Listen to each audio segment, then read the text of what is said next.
My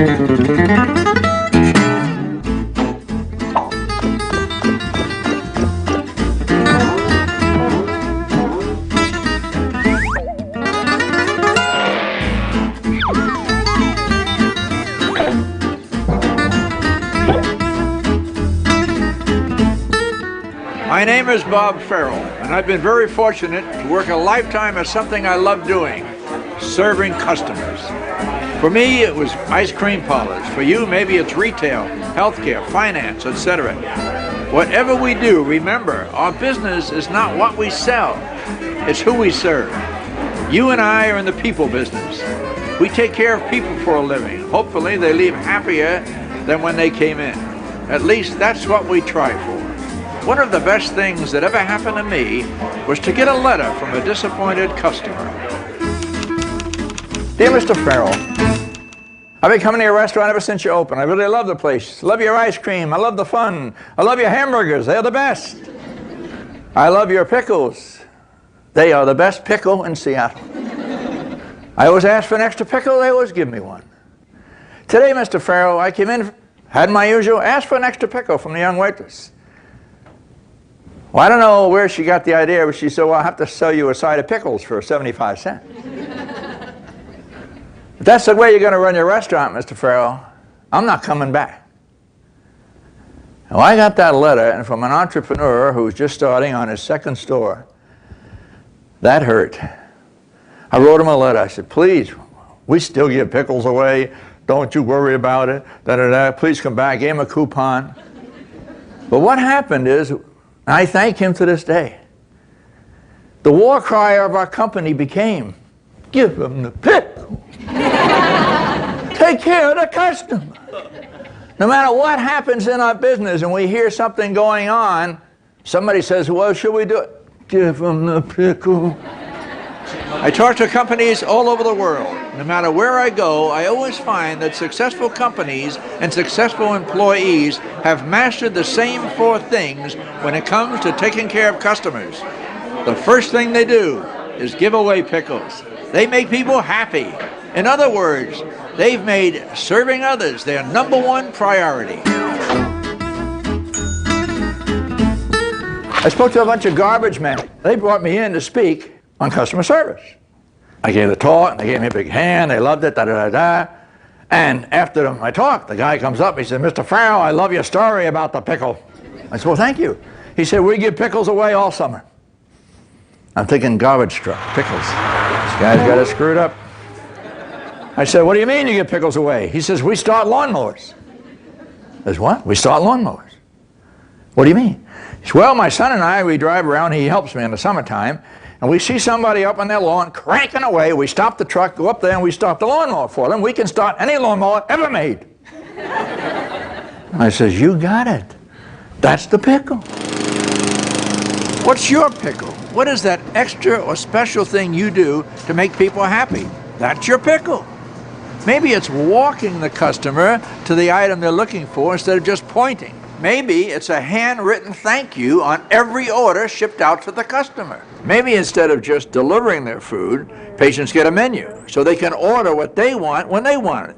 The trick is to find out what the customer wants. Make sure they get it. That's the pickle. There's a lot of companies don't know how to give pickles away. One of the worst are banks. They are the worst. Go into a bank, 8 windows, 7 closed. And they got these ropes up like this. We've all been to Disneyland. We know it takes 11 minutes to get on the Mediterranean pirate ride. I was doing business in a bank the other day. I had to sign a piece of paper. I said, can I have a pen? I don't have a pen. I got to sign it. She says, yes. She hands me a pen on a chain. It doesn't even go where I'm going. I said, why do you have pens on chains? She said, people steal them. I said, so what? And I ripped it right off the wall. Still got it. I said to her, put the name on the pen, let them steal them. Use it for advertising, for crying out loud. She's going for the phone, 911, I know it. And no, I'm sorry, it's not your fault. I have no right yelling at you. I'm sorry. Just tell your bank manager to have a sign made for every teller's window. And the sign reads, "You are a thief, and we know it." Customers aren't thieves. They're not distractions. Customers give us everything we want. They buy our next car for us. They pay our rent. They tell us what to put on the menu. They tell us what to order next time. They tell us how to succeed. So who are they? They're the boss. They are why we are here. Do you really think that? Because that's the second key to great customer service. Attitude. How you think about your customer is how you treat them. They're the boss, whether they look like a boss or not. My granddaughter graduates junior high. Her and about 35 kids saved the money, worked hard, babysat, you name it. They made enough money to fly from Portland, Oregon to New York City, Boston, Washington, D.C., do the historic route. First airplane ride, first time out of town. And she came home and we had a little party, sort of make a little celebration. We said, "Elizabeth, how was it? Did you have a good time?" "Oh, Grandpa, it was great." I said, "What'd you like best?" "Oh, the shows in New York. And then Boston was fun, walking the Magic Mile." And then she said, "Grandpa, do you ever travel on American Airlines?" I said, "Well, very seldom. Very seldom." She said, "Oh, that's good. They're mean." I said, "What do you mean they're mean?" She said, "Well, we got off in Chicago and we had time, so we all got out and looked around and we got back on and we lost our tickets. We didn't know where we were sitting. And they got really upset. And I heard one of the stewards turn to the other young lady. She said, 'Bunch of dumb brats.'" Well, what harm can it do with a giant airline or any airline to insult a whole bunch of kids on their first flight? Some people say, "Oh, I won't hurt anything." No. Her grandfather's told over 20,000 people that story. They would like me to stop telling it. But you know, I'm not going to, because it makes the point. For the record, that's a fine airline. They do a good job. So what was the problem?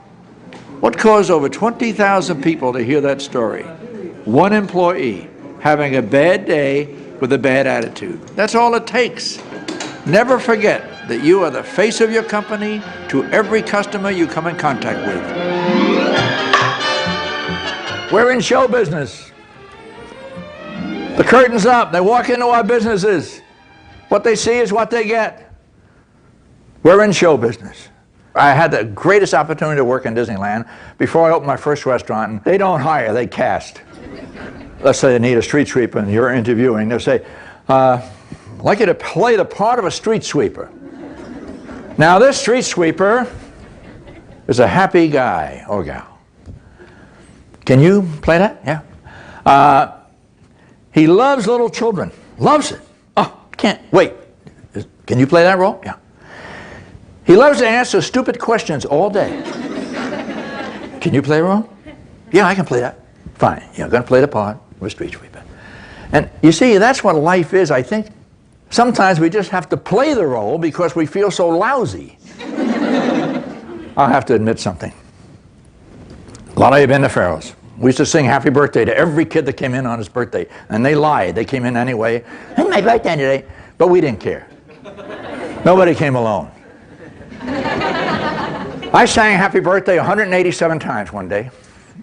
Had a double shift on a Saturday. I was tired. Was about ready to close. 5 minutes before closing, a family walks in. Little boy runs up. They knew who I was, you know. "Mr. Farrell, it's my birthday." I felt like saying, "Who cares?" You can't do that. You see, he doesn't know I worked all day. And his mother and father really don't care. Because this is his birthday. This is his special day. And he don't care what my special day is. So we sang happy birthday to him like we haven't ever sang it before. And your customers are the same way. They don't care that you and your boyfriend have just had a big problem. You got problems at home. You don't even feel good. You got a headache. You party too much. They don't care and they don't want to see it. Diana, one of my favorite young ladies, worked for me, and she had a problem. I don't know what it was, but about every 6, 8, 10 days, she'd come in. I go, "Diana, smile, come on." "I am." I says, "No, you're not." She says, "Well, people come in this restaurant drive me nuts." I said, "Well, you're in the wrong business." "No, it's just the ones who come in here." And I said, Diana, these people are the same ones that go anywhere. She said, no, they're different. I said, no, you're different. I want you to go up to every customer today as you're taking their order, and I want you to say, I like you. I like you. I like you. She said, are you crazy? I'll be arrested. I said, no, don't say it out loud. Think it. Just think it. Just walk around.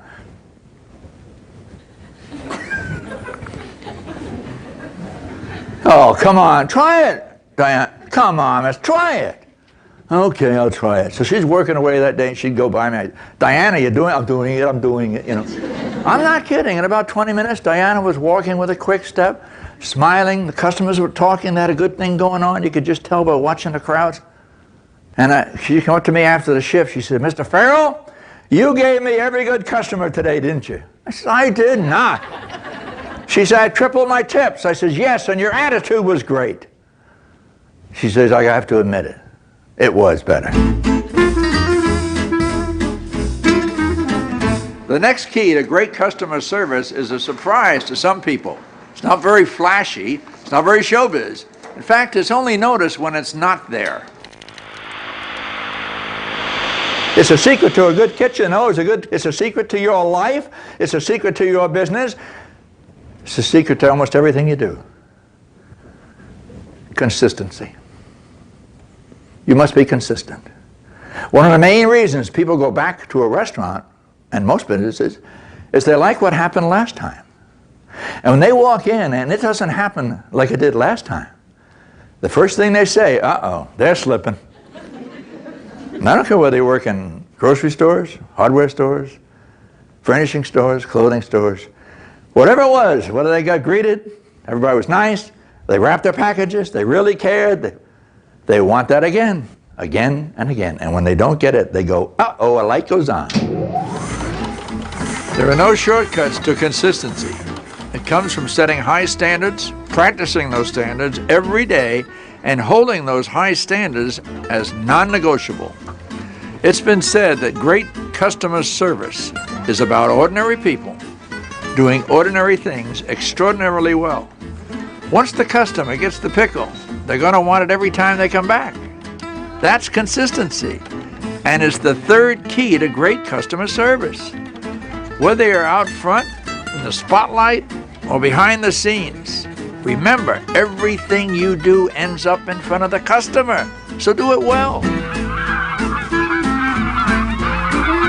How do you get this done? It takes teamwork, tremendous amount of teamwork. And I can't help thinking this is geese, flying geese. You ever watch flying geese? They fly across the sky.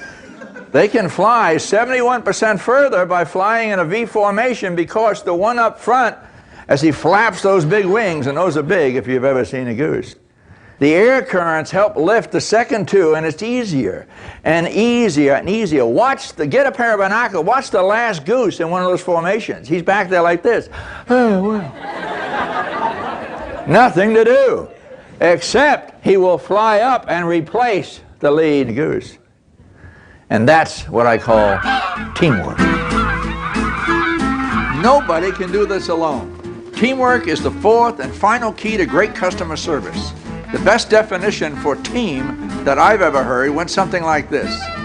A team is a group of people who go out of their way to make each other look good. I like that. I remember one of my first jobs when an old pro took me under his wing. I worked in a gas station on Long Island. It was a few years ago. Gasoline was 20 cents. And it was 5 for $1. Everybody came in and ordered $1 worth. The manager said, hey, kids, I can't make any money $1 at a time. Sell them a tank full. Call them by name. Well, we didn't have any credit cards in those days. I said, well, how do you call them by name? I said, well, didn't they tell you? Oh, yeah. Car pulls in. Give me $1 worth, kid. You say, yes, sir. By the way, what's your name? Sweeney. Thank you. Take his gas cap off. Go into the office. We have white adhesive tape, rolls of it. You peel it off. We have black India ink pens. Do not smudge. You write his name, Sweeney. You take that and you stick it inside the gas cap. Now, the next time he pulls in, you reach the old gas cap, you take a little peek, and it doesn't have to be you, it could be anybody. Hey, Mr. Sweeney, fill it up? Yeah, kid, fill it up. You see how that worked? The first person on the team to write the name of the gas cap helped everybody on the team give pickles away. Everybody looked good. Everybody won. That's when it's fun to go to work. Think about your team. Could you fly better together? Is there a better way to get the job done? A faster way? A smarter way? How can you help each other look good in front of customers? That's how you give away the team pickle. I'm in an airport, Seattle. SAS Airlines. My wife's going to Norway with her mother, father, cousins, da-da-da-da. I'm not going. I am paying for it, but I'm not going. I had my Farrell jacket on. The guy behind the counter looks over, he says, oh, you work at Farrell's? I said, yes, sir. He says, I love that place. I go there all the time. I said, well, thank you. He said, I wrote Mr. Farrell a letter once. I said, you're kidding. What'd you write about? He said, oh, it was years ago. I said, well, I'm Mr. Farrell. You're kidding. Looks at my wife's ticket. Hey, you are Mr. Farrell. I said, what did you write about? He says, I wrote you about a pickle. I said, you're the guy that wrote me about the pickle? I have told thousands of people about that pickle. What do you do here at SAS? He said, I'm in charge of customer service. I says, no wonder you were so upset we didn't give you the pickle. He said, well, I was. I was so glad to meet him. He was a human being. He was a wonderful guy. We work in a wonderful business. Serving others is a noble profession. Day in and day out, we're in a position to brighten somebody's day, just a little bit. It's my sincere belief that adds up in the world. A little smile, a little kindness, just a little pickle can make a big difference. A couple come up and I was working the register, which I love to do on a Saturday. I love to talk to people. A couple on a little boy. I said, well, how was everything? And I trained to help. Listen to people's voices. Make sure they're having a good time when they say they are, because they'll lie to you. People don't like to complain. Well, there's no mistake with the problem here. I said, well, how was everything?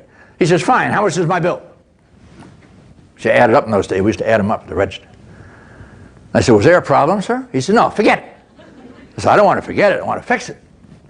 He said, you can't fix it. And he's spitting all over me.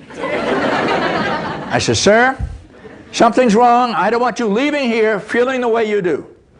He said, okay. My little boy. He's shaking by this time, and veins are sticking out. My little boy, it's his birthday. And he never got any free Sunday, and they never sang to him. I said, did you tell the waiter it was his birthday? I told the hostess right there. The waiter come over and did nothing. I wonder, well, why didn't they say something? You know, but some people won't. Some people don't like to complain. And I said, just a minute. I picked the boy up. I said, come here, son. I put him on the candy counter. I don't know, we had the candy counter. Stand right there. Went over to the fountain. I said, give me a sundae, quick. I don't know whose it was. I handed it to the little boy. I said, what's your name, son? He says, Alex. How old are you? 6. Thank you. I turned to the restaurant. I said, everybody stop eating, please. Everyone, please, stop. Look this way. This little boy, it's his birthday today. We forgot to give him his sundae. We forgot to sing to him, and I want you to sing to him tonight like you have never sang before. His name is Alex, and he's 6 years old. And I led the singing. I swear the Tabernacle Choir was there. They were standing on chairs. They were cheering. It was really great. And the mother, the tears are coming down. The father's about like to cry, you know. Alex like this. Who's Alex?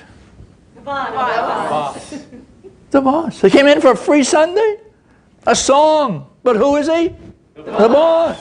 Sometimes in the end, giving pickles away means having the courage to do what it takes to make things right.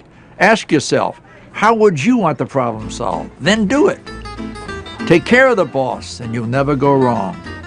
Thanks for watching, and good luck in your career. Remember the keys to great customer service. First, make serving others your top priority. You work in a noble profession. Be proud of what you do.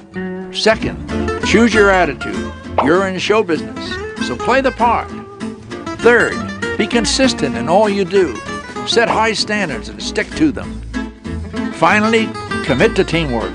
Look for ways to make each other look good. And when in doubt, give them the pickle!